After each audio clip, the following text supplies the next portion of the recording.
तो guys how are you doing so जैसे कि हमने लास्ट एपिसोड के अंदर देखा था कि लुओ फैंग के ऊपर हमला करने के लिए जाओ यू वहां पर आ चुका होता है और उसने लुओ फैंग के ऊपर काफी सारे हमले कर भी दिए थे धोखे से। लेकिन तभी यहाँ पर लुओ फैंग का गार्ड डायलन उसको बचाने के लिए वहां पर आ जाता है। साथ ही देखने के लिए मिलता है कि यहाँ पर कुछ गार्ड भी मौजूद थे जो कि जैसे ही इस हलचल को देखते हैं तो फिर तुरंत ही यहाँ पर आ जाते हैं और अपनी पावर्स का इस्तेमाल करते हुए तुरंत ही यहाँ पर जाओयू को पकड़ लेते हैं और उसे बहुत ज़्यादा टॉर्चर भी कर रहे थे। लेकिन अभी भी उसके दिल में लुओ फैंग के लिए बहुत ही ज़्यादा हेट भरा हुआ होता है और कह रहा होता है कि तुम मुझे एक बार यहाँ से हटने दो, क्योंकि अगर एक बार मैं यहाँ से आज़ाद हो गया तो फिर मैं इसे छोड़ूंगा नहीं। और याद रखना कि जो कुछ भी होगा इसकी कॉन्सिक्वेंसेस मैं खुद उठा सकता हूँ, लेकिन तुम्हें मुझे छोड़ना होगा सिर्फ कुछ देर के लिए। लेकिन तभी वो गार्ड गुस्सा हो जाते हैं और कह रहे होते हैं कि तुम्हारी तो हड्डी पसलियां तोड़नी पड़ेंगी क्योंकि तुम हद से ज्यादा बोल रहे हो। लेकिन तभी लुओ फैंग को देखते हैं जो कि उसकी तरफ काफी सिंपैथी से आगे बढ़ता है और कहने लगा होता है कि मैं भी एकदम तुम्हारी ही तरह हूँ और बिल्कुल तुम्हारी ही तरह ही मैं भी अपने होम टाउन को प्रोटेक्ट करना चाहता हूँ और उसके लिए मैं पूरे तरीके से डेडिकेटेड हूँ। उसके बाद अभी जाओ के दिमाग के ऊपर से निकल रही होती है वो लुओ फेंग की बात के ऊपर बिल्कुल भी फोकस नहीं करना चाह रहा होता है। लेकिन फिर भी लुओ फेंग उसे समझा रहा होता है कि देखो, अगर तुम यहाँ पर मेरे साथ में फाइट करोगे तो फिर इससे कुछ भी फायदा नहीं होने वाला है। इन दी एंड तुम्हारे और मेरे बीच में एक ग्रेट कॉन्फ्लिक्ट ही होएगा और हमारी दोनों ट्राइब्स के बीच में भी यहाँ पर कॉन्फ्लिक्ट ही होएगा और इससे किसी का फायदा नहीं है क्योंकि दोनों को ही सफर भी करना होगा। हालांकि यहाँ पर जाओ लुओ फैंग की आंखों में नहीं दिख रहा होता और कहीं ना कहीं उसे पता होता है कि लुओ फैंग की बात एकदम सही भी है। तभी वो कह रहा होता है कि अगर तुम्हें अपनी ट्राइब के लिए फाइट करनी है तो फिर अपनी इस पावर का इस्तेमाल सही ढंग से करो और मुझे लगता है कि तुम्हें यहाँ पर हमारी हेल्प करनी चाहिए, क्योंकि हम यहाँ पर फाइट करेंगे जर्ग से, मॉन्स्टर से और भी काफ़ी सारी कुछ फॉरेन एंटिटीज़ हैं जिनके साथ में हमें फाइट करना होगा। लेकिन इसके लिए तो पहले हमें एक दूसरे के साथ होना होगा। वो अपनी सारी बातें साफ तौर पे रख चुका होता है जाओ यू के सामने और जाओ यू भी अब लुओ फैंग की तरफ को देखने लग जाता है। तभी लुओ फैंग का गार्ड भी काफी गुस्से से उसे देख रहा होता है, क्योंकि यहाँ पर जाओ यू ने उसकी कहीं ना कहीं इंसल्ट भी करवाई है। और अब ये दोनों ही गार्ड्स को देखते हैं जो कि यहाँ पर लुओ फैंग की सेफ्टी को ध्यान में रखते हुए अब यहाँ पर एक दूसरे को इशारा करते हैं, क्योंकि अब ये सोच रहे होते हैं कि लुओ फैंग तो इस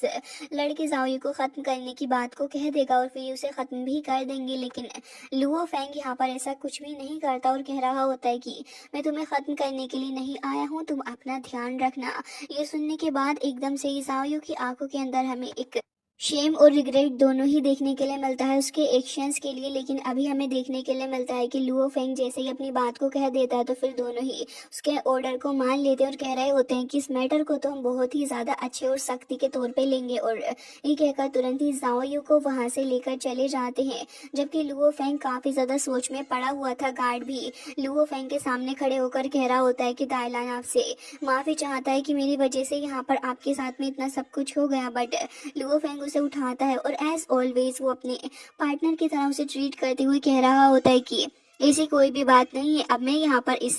स्टेचू को और भी अच्छे से स्टडी करूंगा, क्योंकि मैं यहाँ पर इनके सीक्रेट को समझना चाहता हूँ। तभी वो दायलान से कह रहा होता है कि तुम यहाँ पर पहरेदारी करना, जिसके बाद लुओ फेंग वहीं पर बैठ जाता है और दायलान भी अब वहाँ पर खड़ा हो चुका था और यहाँ पर आसपास एक सील भी लगा देता है जिससे कि लुओ फेंग की इस ट्रेनिंग को कोई भी डिस्टर्ब नहीं कर सके। जबकि हमें जग की तरफ से देखने के लिए मिलता है कि स्पाई यहाँ पर आया हुआ था और कह रहा होता है कि मैं यहाँ पर कितनी ज्यादा कोशिशों के साथ में आया हुआ था और मैं यहाँ पर ऑलरेडी ह्यूमन की वजह से काफी ज्यादा सफर कर चुका हूँ। लेकिन अब वो लुओ फेंग को खत्म करना चाह रहा होता है, जिससे कि कहीं ना कहीं उसका ये जो ट्रॉमा है ह्यूमन क्लैन के साथ में वो खत्म हो जाएगा। और कह रहा होता है कि लेकिन इस सिचुएशन के अंदर मैं इसका एडवांटेज भी नहीं ले सकता और गुस्सा होकर वहीं पर बैठ जाता है और कह रहा होता है कि लग रहा है कि लुओ फेंग को खत्म करने के लिए मुझे कोई दूसरा ही प्लान बनाना होगा। जिसके बाद वहां से हटकर चला जाता है, जबकि लुओ फेंग जो था वो बैठा हुआ होता है और कह रहा होता है कि ये जो स्मॉल बीस्ट गॉड का स्टेचू जो कि मैंने लेकर आया था श्योलो कॉन्टिनेंट की तरफ से,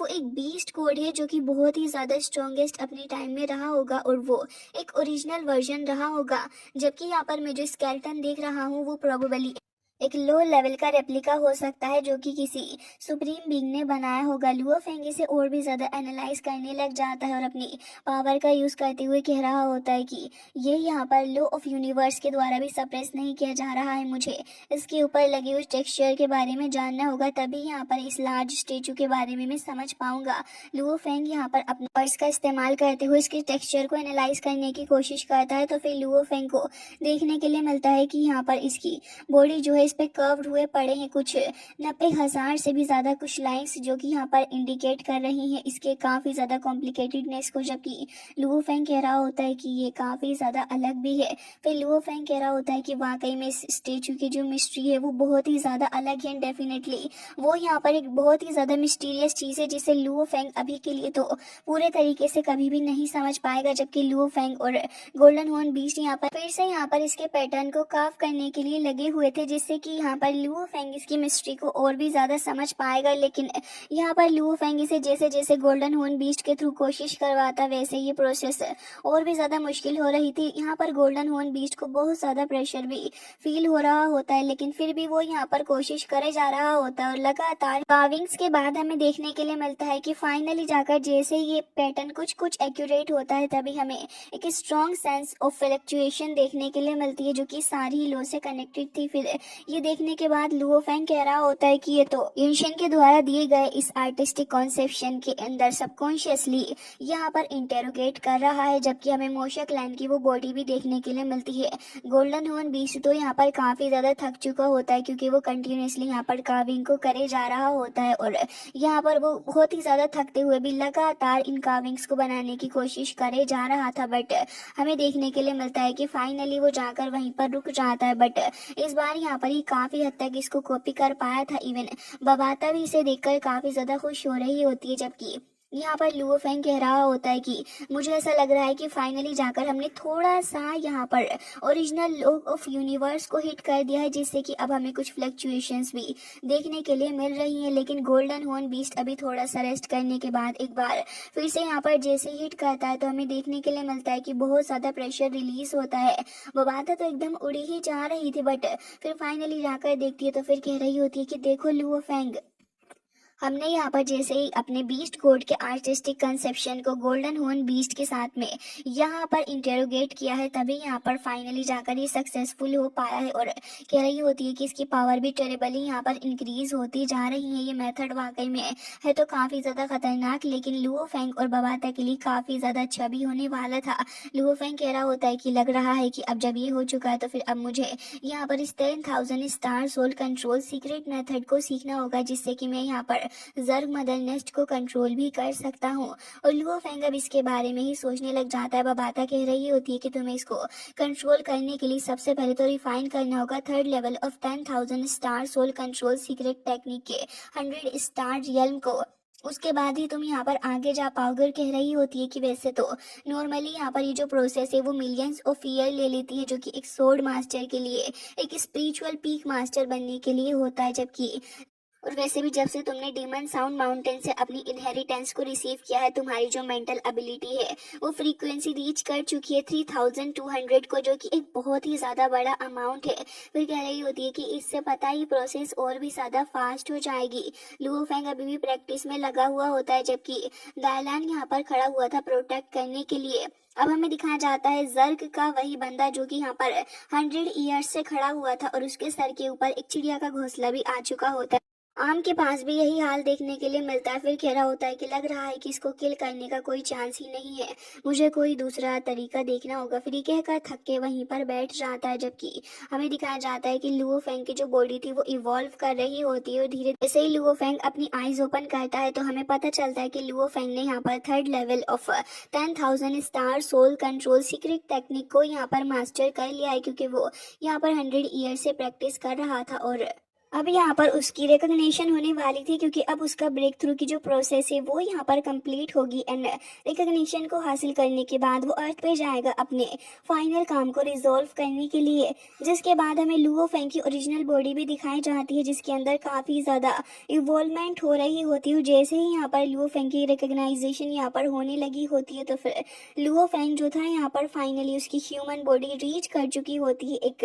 पीक के 9 रियल मास्टर के ऊपर। तो आप समझ सकते हैं उसकी पावर कितनी ज़्यादा बढ़ गई होगी। इवन जैसे ही लुओ फेंग हल्का सा हिट करता है तो फिर पूरी की पूरी स्पेसशिप ही हिल चुकी होती है, और साथ ही वबाता का दिमाग भी। जिसके बाद लुओ फेंग हल्का सा अटैक करता है तो फिर स्पेसशिप हिलने लगी होती है। फिर लुओ फेंग कह रहा होता है कि ज़रा इसको तो देखो, और हमें उसकी ब्लड डीमन वेन्स देखने के लिए मिलती हैं, जो कि चारों ही तरफ उसकी बॉडी की मौजूद थी। और हमें पता चलता है कि यहाँ पर ये जो डीमन क्लाउड वाइन है वो सक्सेसफुली इवॉल्व हो चुकी होती है रियल मास्टर लेवल के ऊपर, जिससे कि हमें लुओ फेंग का जो लुक है उसमें थोड़ा सा चेंज भी देखने के लिए मिलता है। बबाता उसे बता रही होती है कि Luo Feng demon cloud wine जो है, जब इसे कोई भी कल्टीवेटर मास्टर कर लेता है तो ओरिजिनली वो 108 रूट को हासिल कर पाता है और रियल मास्टर की पावर को रीच कर सकता है। लेकिन तुम लकी हो कि तुम्हें यहाँ पर 216 मिली हुई है, तो फिर ये मेन वन से अलग है और तुम फ्यूचर के अंदर जाकर इनको और भी ज़्यादा बेटर कर सकते हो और ये इवॉल्व भी कर जाएंगे। फिर लुओ फेंग उसको हाथ से टच करके देखने लग जाता है और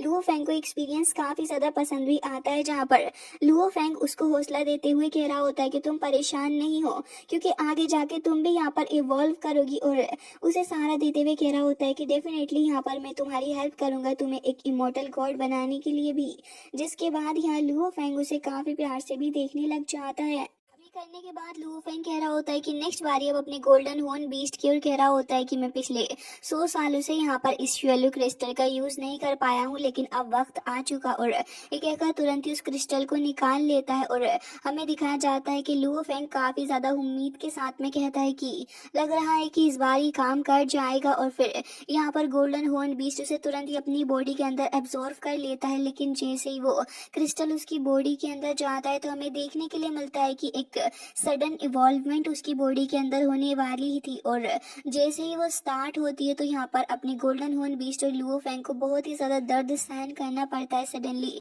काफ़ी ज़्यादा दर्द लुओ फेंग को फील होने लग जाता है अपनी बॉडी के अंदर, और सडनली यहाँ पर इस पेन को फील करते हुए लुओ फेंग कह रहा होता है कि क्या आखिर ये काम कर जाएगा। और हमें दिखाया जाता है कि अब अपने गोल्डन हॉर्न बीस्ट के साथ में जो डीएनए होता है वो श्वेल्यू क्रिस्टल के साथ में मर्ज होने लगा था, लेकिन गोल्डन हॉर्न बीस्ट अपना आपा खो रहा होता है। वो यहाँ पर न जाने कैसे ही बहुत ही ज़्यादा बुरे तरीके से यहाँ सफ़र कर रहा होता है। एंड गाइस, इसी के साथ आज का ये एपिसोड एंड हो जाता है। आई होप कि आपको पसंद आया होगा। मिलते हैं नेक्स्ट वीडियो में, तब तक के लिए bye bye, take care of yourself.